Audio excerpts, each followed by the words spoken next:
والمرسلين نبينا محمد وعلى آله وصحبه ومن تبعهم بإحسان إلى يوم الدين. أما بعد فإن خير الحديث كتاب الله وخير الهدي هدي محمد صلى الله عليه وسلم وشر الأمور محدثاتها وكل محدثة بدعة وكل بدعة ضلالة وكل ضلالة في النار. قال الله سبحانه وتعالى: أعوذ بالله من الشيطان الرجيم بسم الله الرحمن الرحيم ومن يشرك بالله وإذ قال لقمان لابنه وهو يعظه يا بني لا تشرك بالله إن الشرك لظلم عظيم. আলহামদুলিল্লাহ, আল্লাহ সুবহানাহু ওয়া তাআলার হাজারো কোটি অসংখ্য শুকরিয়া যে আল্লাহ সুবহানাহু ওয়া তাআলা আমাদেরকে এই হায়াতে জিন্দেগিতে জীবিত রেখেছেন এবং কোরআন এবং সুন্নাহর আলোচনা শোনার জন্য এই উত্তম মজলিসে আসার বসার কিছু কথা বলার শোনার তৌফিক দান করছেন। এই জন্য মহান নবীর উদ্দেশ্যে শুকরিয়া আদায় করি। আলহামদুলিল্লাহ আলহামদুলিল্লাহ। আমাদের এখানে অনেক বৃদ্ধ মানুষ আছেন যারা আমার থেকে আরো ভালো কথা বলতে পারবেন। আসলে আমরা পর্যায়ক্রমে তাদেরকে সুযোগ দিব। এবার হয়তো আমার পালা আসছে, তারা এরপর আলোচনা করবে ইনশাআল্লাহ পরে কোনো এক সময়। আমরা যারাই এখানে উপস্থিত হয়েছি সবাই হেদায়েতের নিয়তে, শিক্ষার নিয়তে এই সময়টাকে গনিমত মনে করে আমরা শুনবো ইনশাআল্লাহ। রাজি আছি তো? ইনশাআল্লাহ। আল্লাহ তাআলা আমাদেরকে তৌফিক দান করুন, আল্লাহুম্মা আমিন। আজকে আলোচক হিসেবে আরো একজন ছিলেন আমাদের রাজবাড়ির একজন আলেম। ওনার ওয়াইফ অসুস্থ, এই কারণে উনি আসতে পারেন নাই, হসপিটালে নেওয়া লাগবে বলে আমাকে গতকালকে রাত্রে জানাইছে। এখন আজকে দুইটা সেশনে বিভক্ত ছিল আমাদের আজকে আলোচনাটা, বা এটা আসলে আমাদের একটা দর্শ বা শিক্ষামূলক আমাদের এই বৈঠকগুলি। তো প্রথম পার্ট ছিল শিরকের উপরে আর এর পরের পার্টটা ছিল বেদাতের উপরে। এখন যেহেতু আমার হুট করে দুইটা জিনিসের উপরেই কভার করতে হবে, তাই সময়ও যেহেতু কম, আপনারা সবাই আন্তরিকভাবে খুব খেয়াল করে মনোযোগ সহকারে শুনবেন ইনশাআল্লাহ। তাহলে আমরা কিছু ইলম এখান থেকে আল্লাহ যা তৌফিক দিবেন আপনাদের কাছে যাবে, আপনারা রিসিভ করতে পারবেন ইনশাআল্লাহ। সবাই এক ধ্যানে আমরা খেয়াল করে শুনবেন ইনশাআল্লাহ। আল্লাহ তাআলা তৌফিক দান করুন। ওয়া তৌফিক ইল্লা বিল্লাহ। আসসালামু আলাইকুম ওয়া রাহমাতুল্লাহ। আলহামদুলিল্লাহ, আল্লাহ সুবহানাহু ওয়া তাআলা শিরকের ব্যাপারে কুরআনুল কারীমে সূরা লুকমানে আল্লাহ তাআলা বলেন, وَإِذْ قَالَ لُقْمَانُ لِابْنِهِ وَهُوَ يَعِظُهُ يَا بُنَيَّ لَا تُشْرِكْ بِاللَّهِ إِنَّ الشِّرْكَ لَظُلْمٌ عَظِيمٌ। আল্লাহ সুবহানাহু ওয়া তাআলা বলতেছেন যে وَإِذْ قَالَ لُقْمَانُ لِابْنِهِ, যখন লুকমান তার সন্তানকে, প্রিয় সন্তানকে মানে ওয়াজ করতেছেন, তাকে নসিহত করতেছেন, এই নসিহত করতে যায় তাকে প্রথম বলতেছে ওয়াহুয়া ইয়াইজু, নসিহত করতে যায় বলতেছেন লা তুশরিক বিল্লাহ, তুমি আল্লাহর সাথে কাউকে শিরক করবে না। ইন্না শিরকা লাযুলমুন আযীম, নিশ্চয়ই শিরকটা হলো সবথেকে বড় জুলুম, সবথেকে বড় পাপ। পৃথিবীতে যত পাপ আছে এর মধ্যে সবথেকে বড় পাপ হলো শিরক। শিরকের গুনাহ যদি কারোর মধ্যে থাকে তাহলে তার আমল, তার যত কর্ম আছে সবকিছু ধ্বংসে রূপান্তরিত হয়ে যাবে, সে কিছুই পাবে না। আপনার ফোনে যদি মানে মেমোরিতে ফরম্যাট হয়ে যায়, আপনি আফসোস করে কুল পান না যে আমার এত এত স্মৃতি ছিল, সব শেষ হয়ে গেল। তা শিরক এমন একটা গুনাহ যেটা যদি আপনার আমার দ্বারা যদি সংগঠিত হয় তাহলে সেটার ক্ষমা পাওয়ার কোনো সুযোগ নাই। একটাই সুযোগ আছে, সেটা তওবার মাধ্যমে। যদি আমি তওবা করি তাহলে আল্লাহ সুবহানাহু ওয়া তাআলা আপনাকে আমাকে ক্ষমা করবেন এবং তারপরে আমরা ক্ষমা প্রাপ্তি হতে পারি। তো সম্মানিত উপস্থিতি, আল্লাহ সুবহানাহু ওয়া তাআলা অন্যত্র সূরা মায়েদার ৭২ নম্বর আয়াতে বলেন, লাকাদ কাফারাল্লাযীনা ক্বালু ইন্নাল্লাহা হুয়াল মাসীহ ইবনে মারইয়াম। আল্লাহ সুবহানাহু ওয়া তাআলা ঈসা ইবনে মারইয়াম অর্থাৎ মারইয়াম আলাইহিস সালামের সন্তান ঈসা আলাইহিস সালামের কথা উল্লেখ করে আল্লাহ তাআলা বলতেছেন যে অবশ্যই লাকাদ কাফারাল্লাযীনা, তারা কুফরি করেছিল। তারা কুফরি করেছিল কারা? আল্লাযীনা, যারা বলেছিল ক্বালু ইন্নাল্লাহা হুয়াল মাসীহ ইবনে মারইয়াম, নিশ্চয়ই মাসিহ ইবনে মারিয়াম অর্থাৎ মারিয়ামের সন্তান ঈসা হলো আমাদের আল্লাহ। এই কথাটা বলে তারা কুফরি করেছিল।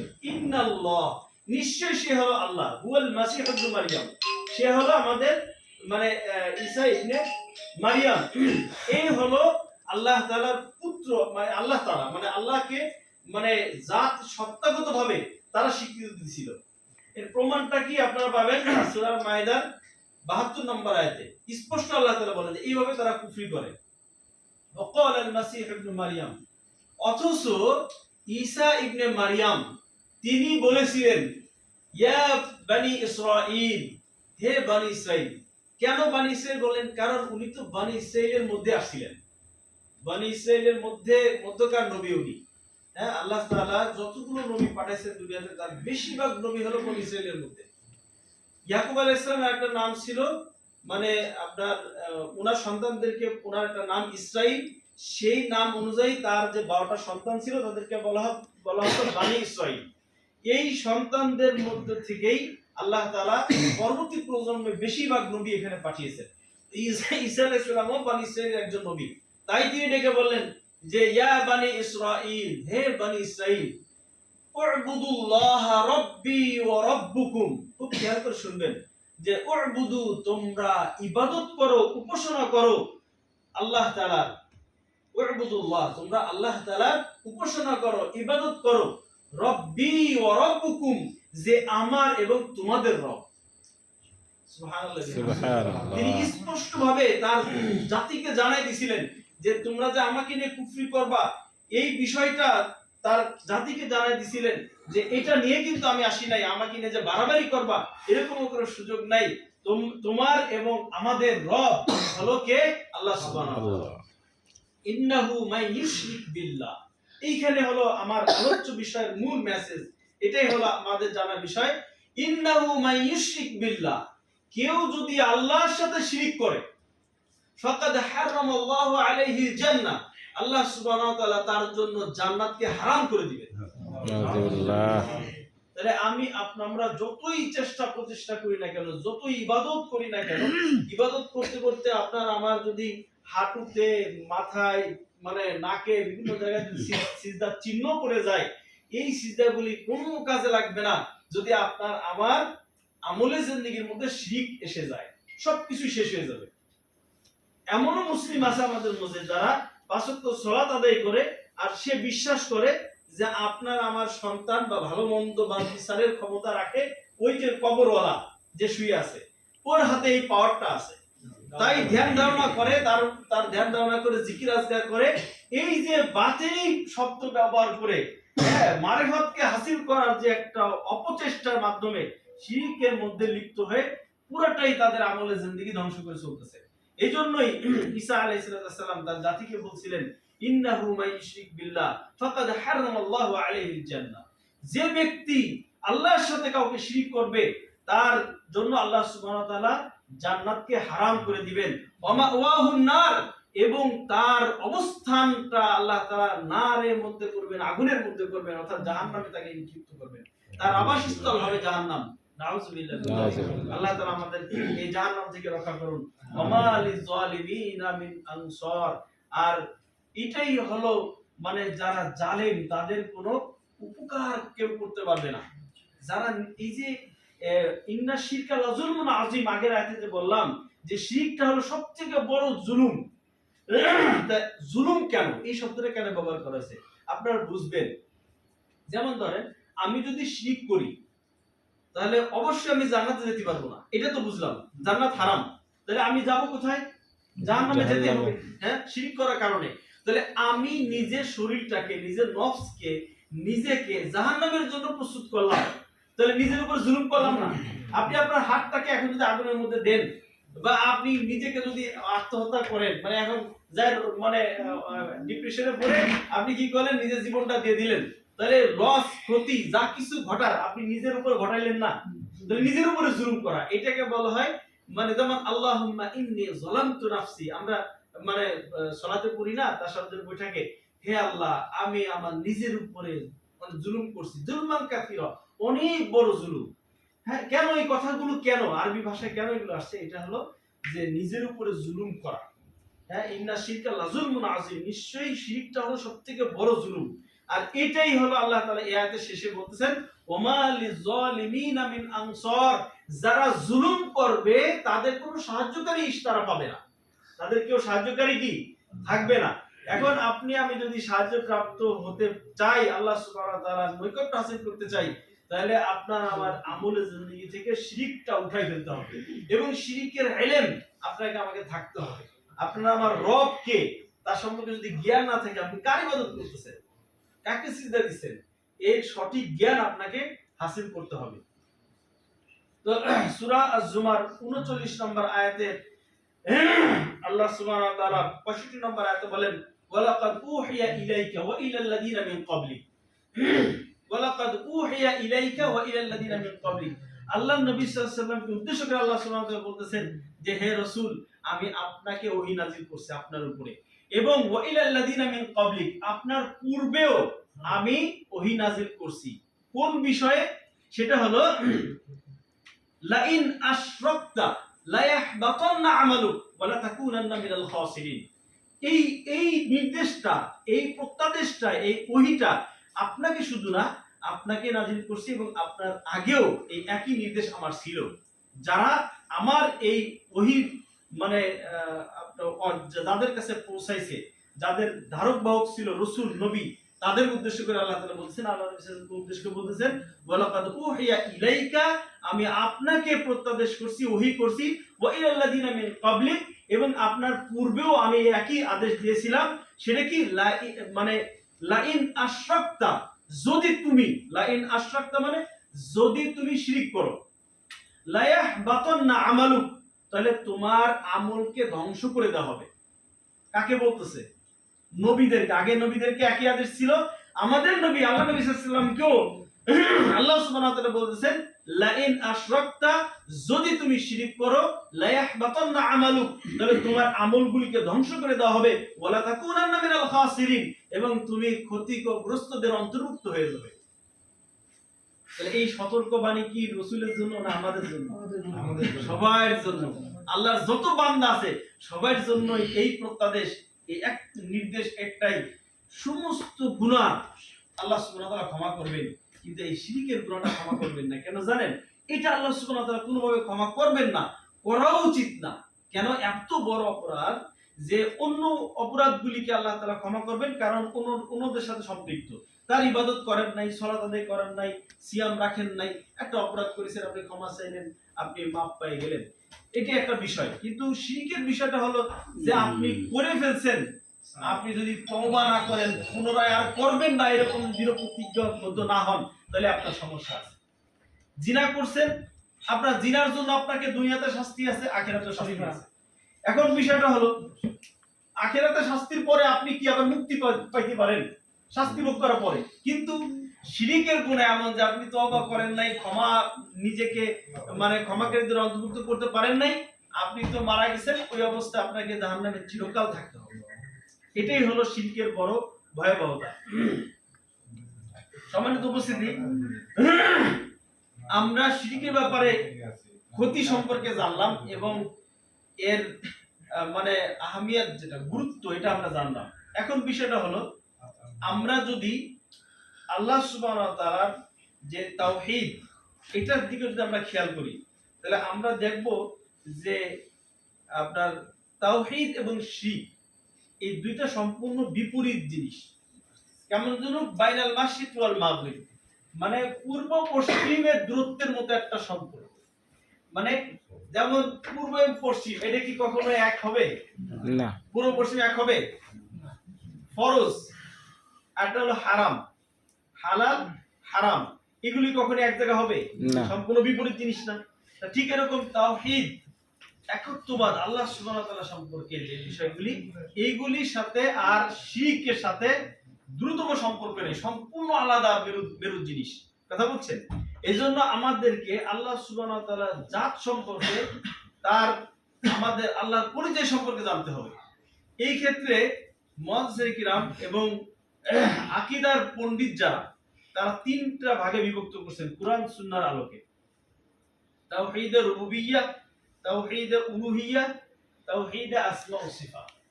আল্লাহ তাআলা, খুব খেয়াল করে শুনবেন, এই শব্দগুলো হয়তো অনেকের কাছে অপরিচিত, কিন্তু আজকে ইনশাআল্লাহ পরিচিত হয়ে যাবে ইনশাআল্লাহ, আল্লাহ যদি চায়। তো প্রথম হলো তাওহীদে রুবুবিয়্যাহ। সংক্ষিপ্তভাবে আপনাদেরকে যদি আমি বুঝাই, রুবুবিয়্যাহ হলো যে আল্লাহ সুবহানাহু ওয়া তাআলা যে আমাদের লালন কর্তা, পালন কর্তা, আমাদের রিজিক দাতা, এই সব কিছু যেগুলো আল্লাহ সুবহানাহু ওয়া তাআলা থেকে বান্দার দিকে নিসবত করা হবে, বান্দার দিকে ইন্ডিকেট করা হবে, সেগুলি হলো রুবুবিয়্যাহ। মানে আল্লাহ তাআলা যেটা, আল্লাহ সুবহানাহু ওয়া তাআলা যে রব, এটার মূল বিষয় হলো আল্লাহর পক্ষ থেকে বান্দার দিকে নিসবত করা যে জিনিসগুলি, কথা বুঝছেন? যেমন আল্লাহ সুবহানাহু ওয়া তাআলা রিজিক দাতা, এটা তার একটা সিফত, গুণ, কিন্তু এটা রুবুবিয়াতের মধ্যে। কেন? আমরা যেই, এবার আসেন উলুহিয়া, দুইটার দলিল সামনে দিব ইনশাআল্লাহ।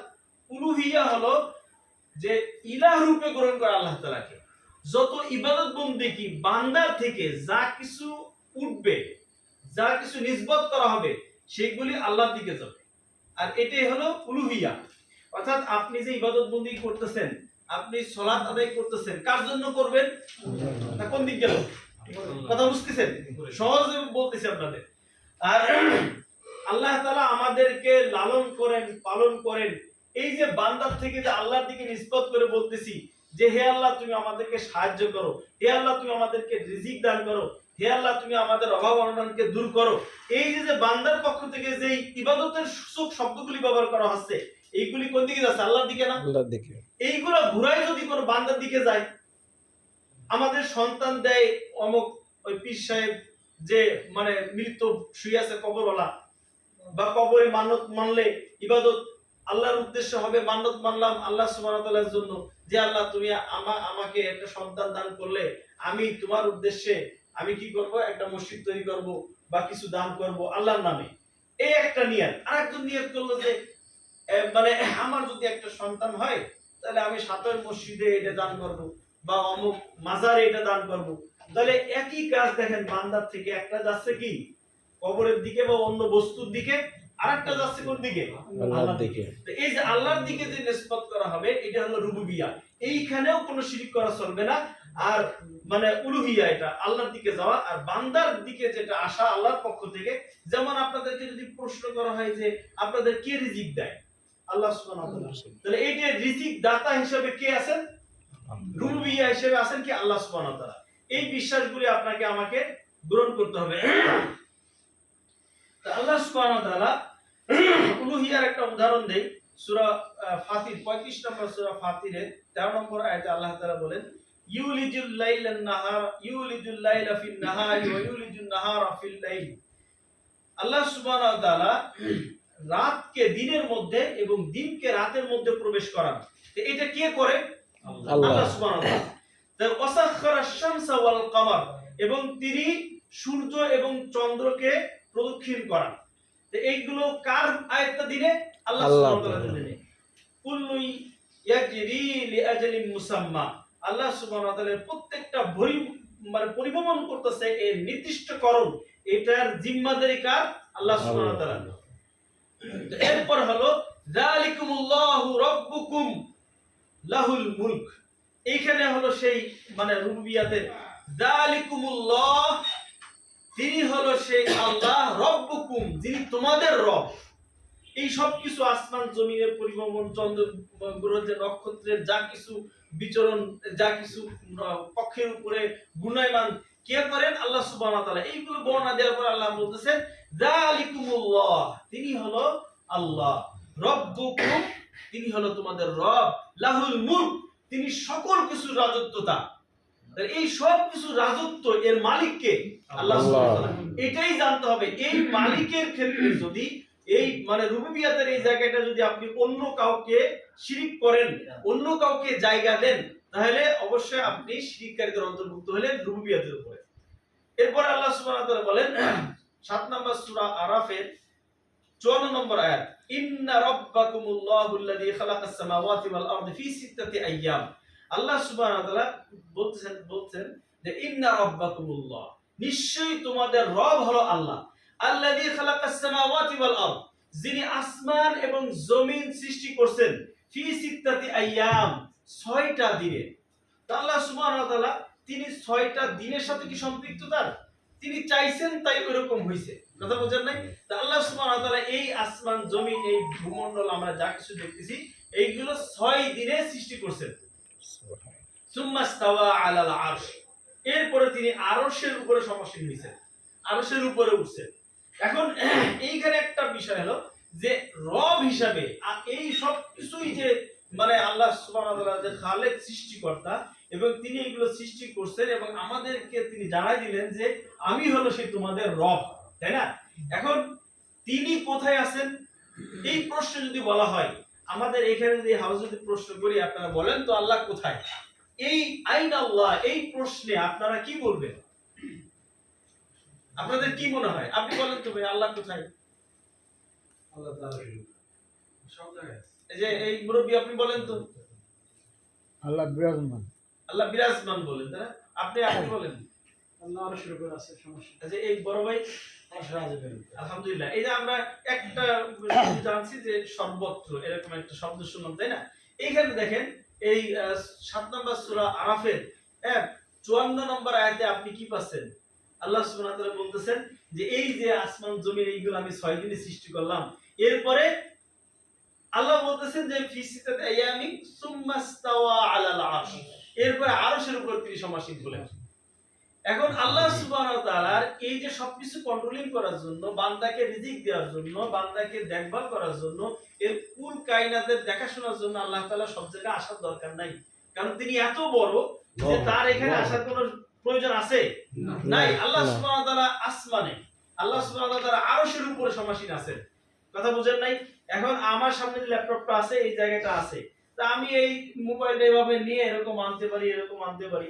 এটা আল্লাহ সুবহানাহু ওয়া তাআলা যে কত বড় এর কাইফিয়ত আমরা কেউ জানি না। তিনি যে কত বড় এটা ধারণা করাও আমাদের জন্য পাপ। আমরা আল্লাহ সুবহানাহু ওয়া তাআলার এই সম্পর্কে ইলম রাখি না। তিনি আরশের উপরে আছেন, তিনি বলছেন তাই আমরা বিশ্বাস করি। আর রহমান আলাল আরশি ইস্তাওয়া, মহান দয়াময় আল্লাহ সুবহানাহু ওয়া তাআলা কোথায়? আরশের উপরে। এই জায়গাটাই কিন্তু শিরিক করা চলবে না। সর্বত্র যদি বলেন তাহলে মাখলুকের সাথে সাদৃশ্য হবে। সর্বত্র কি আছে আমরা যদি বলি এখানে আমরা যে আমি কি সর্বত্র আছি?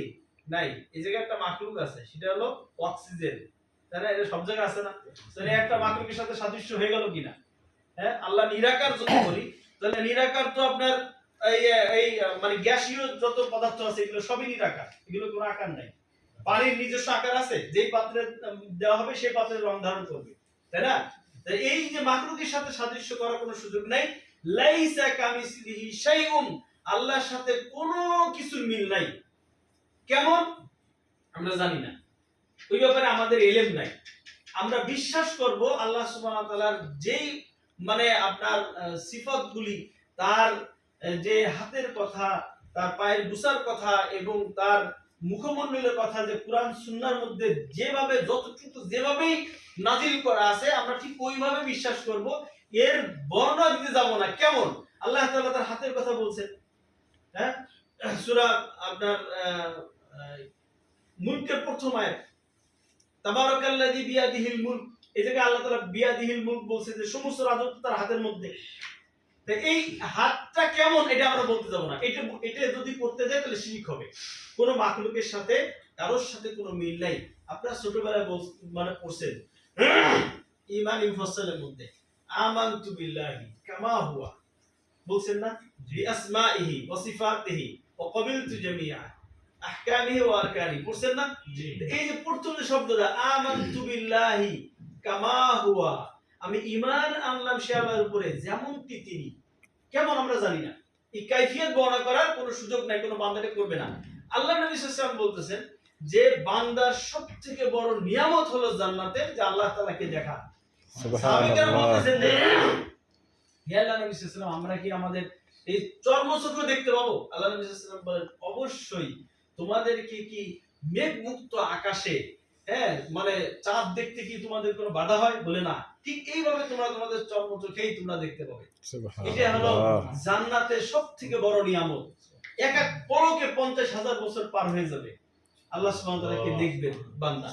এটা কিন্তু সবাই দেখতে পাবে না। এখন আপনি বলবেন যে কিয়ামতের দিন, না কিয়ামতের দিন সবাই দেখতে পাবে না। কিয়ামতের দিন আল্লাহ সুবহানাহু ওয়া তাআলা কি করবেন? বিচারের মাঠে আল্লাহ সুবহানাহু ওয়া তাআলা ইয়াউমা ইউকশাফু আন সাক ওয়া ইউদআউনা ইলা সুজুদি ফাহুম সালিমুন, নাকি না ফালা ইস্তাতিউন। তো আল্লাহ সুবহানাহু ওয়া তাআলা তার পায়ের গোছা বের করে দেবেন। আচ্ছা, নিরাকার হলে তার আবার পায়ের গোছা থাকে নাকি? পায়ের গোছা কাকে বলে? আপনার হাঁটু থেকে আপনার এই টাকনু পর্যন্ত, এই হাঁটু থেকে এই যে আমাদের যে নলাটা, এই নলাটাকে বলা হয় সাক। আমরা বলি না যে নিসফে সাক, অর্ধ সাক, আমরা কাপড় পরবে, এটা সুন্নাহ। হ্যাঁ, মেকদরতে যারা পড়ছেন তারা জানেন। তো আল্লাহ সুবহানাহু ওয়া তাআলা কিয়ামতের দিন তার সাককে উন্মুক্ত করবেন। এখন আমরা বলবো আল্লাহ তাআলা সাক পায়ের গোছা, যেমন আল্লাহ বলছেন আমরা তেমনই বলবো, তেমনই বিশ্বাস করব। কেমন সেই পাটা আমরা জানি না। আমাদের মাখলুকের মধ্যে আল্লাহ এত তারতম্য করছেন। আমাদের পা, বান্দরের পা কি একরকম? না। হ্যাঁ, মুরগির পা একরকম। তো মাখলুকের সাথে তো মিল নাই। কীট পতঙ্গের পা আমাদের পা একরকম? কোনো মিল আছে বলেন? আল্লাহ তাআলা তার সৃষ্টির মধ্যে তো মিল রাখেন নাই। এই সৃষ্টির সাথেও আল্লাহ তাআলার কোনো মিল নাই। লাইসা কামিসলিহি শাইউন, আল্লাহর সাথে কোনো কিছু মিল নাই। আপনারা কি বুঝতে পারছেন? বুঝাতে পারছি? আল্লাহ সুবহানাহু ওয়া তাআলা কিয়ামতের দিন যে তার সাতকে মুক্ত করবেন এবং ফেরেশতারা তাদেরকে ডাকবে যে বা সিজদা করো। তারাই সিজদা করতে পারবে যারা দুনিয়াতে সিজদা করছিল। তাছাড়া বাকিরা তাদের পিঠ সব তক্তার মতো সোজা হয়ে যাবে। তারা চেষ্টা করবে আল্লাহকে আজকে সিজদা করার জন্য, কিন্তু তারা কি করতে পারবে না? সিজদা করতে পারবে না। কেন? তারা দুনিয়াতে সিজদা করে নাই। আর সিজদা যারা করছে তারা শিরক করছে, তারাও পারবে না। কেন? তারা তো জাহান্নামী। কথা বুঝেন নাই? তো এইভাবে আপনার আমার বিচারের ময়দানে পরীক্ষা করা হবে আল্লাহ তাআলার এই গুণাবলীর মাধ্যমে। তো সম্মানিত উপস্থিতি, আল্লাহ সুবহানাহু ওয়া তাআলা সম্পর্কে আমাদের সঠিক জ্ঞান এটা অর্জন করতে হবে। এটা বান্দার জন্য সর্বপ্রথম এটা ফরজ যে তার প্রভু সম্পর্কে জানা। কথা বুঝেন নাই? আমরা এই জায়গাটায় কিন্তু আমাদের ইলম খুবই কম, আমরা এটা অর্জন করতে চাই না। আমরা সম্পূর্ণ এটা ছেড়ে দিয়েছি আমাদের উলামা কেরামদের উপরে। এবং আপনারা জেনে অবাক হবেন, ইমাম আবু হানিফা রাহিমাহুল্লাহ তিনিও ফিকুল মানে আকবরের মধ্যে, আমি আসলে এই গতকাল রাত 11টার সময় যখন শুনতে পারছি যে আমার এই বিষয়ে আলোচনা করতে হবে, যেহেতু উনি আসতেছেন না, তখন আমি এটা হিমশিম খাই দিয়েছি যে আসলে এই বিষয়ের উপরে হক আদায় করতে গেলে আরো ব্যাপক রেফারেন্স নিয়ে আসার দরকার। কথা বুঝছেন?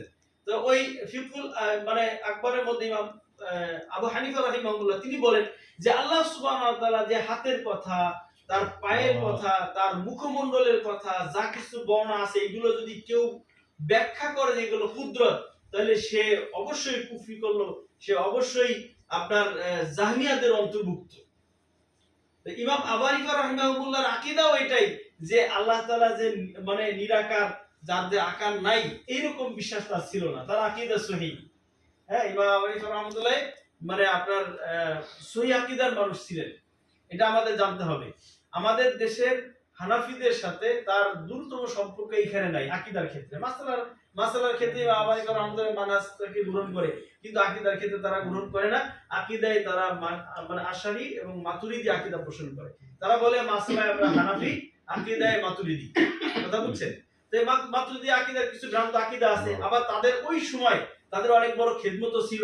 আল্লাহ সুবহানাহু ওয়া তাআলা তাদের ইলম অনুযায়ী সেই সময় বিচার করবেন। কিন্তু এখন আমাদের কাছে সমস্ত ইলম সামনে আছে।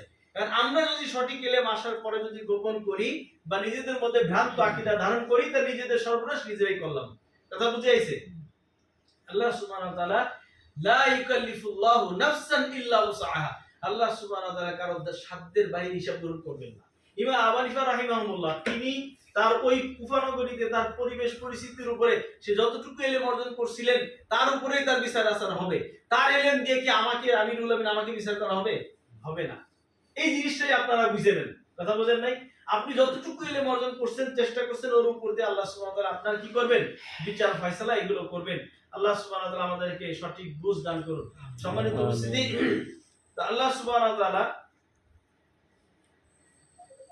সূরা আস-সাজদা 32 নম্বর সূরা আস-সাজদার 5 নম্বর আয়াতে বলেন, ইউদাব্বিরুল আমরা মিনাস সামাই ইলাল আরদ সুম্মা ইয়ারুজু ইলাইহি ফি ইয়াউমিন কানা মিকদারুহু আলফা সানাতিন মিম্মা তাউদ্দুন।